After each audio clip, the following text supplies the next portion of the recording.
आज आपण थंडगार असा मँगो शेक तयार करणार आहे। जसा मार्केटमध्ये भेटतो त्याच पद्धतीने आज आपण घरामध्ये तयार करणार आहे। रेसिपी नक्की बघा शेवटपर्यंत। नमस्कार, मी सपनास इंडियन फूड्स कुकिंग रेसिपीमध्ये मी तुम्हा सर्वांचे स्वागत करते।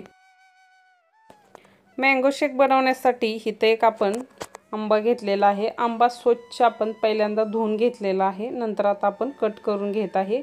शेक मध्ये आपण थोडंसं ड्रायफ्रूट वापरणार आहे। त्यासाठी इथे थोडेसे काजू, बदाम आणि पिस्त्याचे काप आणि एक फ्लेवरसाठी विलायची घेतलेली आहे।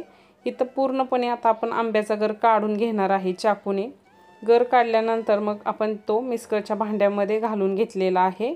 नंतर मग त्यामध्ये आता आपल्याला काय करायचं आहे, चवीनुसार साखर घालून घ्यायची आहे। इथे आपण 2 चमचे एवढी साखर घालून घेणार आहे। तुम्हाला तुमच्या आवडीनुसार घालायची आहे। त्यामध्ये एक विलायची घालत आहे, त्यामुळे छान असा शेक मध्ये फ्लेवर येतो विलायचीचा।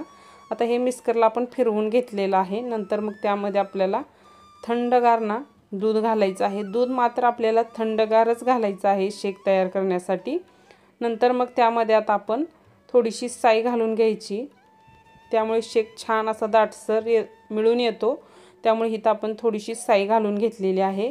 इथं आपण शेक फिरवून घेतलेला आहे मिक्सरच्या भांड्यामध्ये। मस्त अगदी आपला मँगो शेक तयार झालेला आहे। बघू शकता किती दाटसर असा तयार झालेला आहे।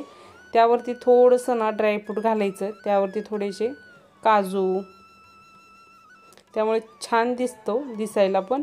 त्यामुळे मी इथं थोडेसे काजू, बदामाचे काप आणि पिस्ता आणि वरती आपण जे मँगो कट करून घेतला होता ना तो घालून घेतलेला आहे आणि थोडीशी मलाई घालून घ्यायची। तयार झाला आपला मँगो शेक। प्यायला एक नंबर लागतो। नक्की एकदा ही रेसिपी ट्राय करा। जर तुम्हाला हा व्हिडिओ आवडला तर व्हिडिओला नक्की लाईक करा, शेअर करा, चॅनलला सबस्क्राईब करा, कमेंट करायला विसरू नका। भेटूया अशाच एक नवीन आणि छानशा रेसिपीमध्ये। धन्यवाद।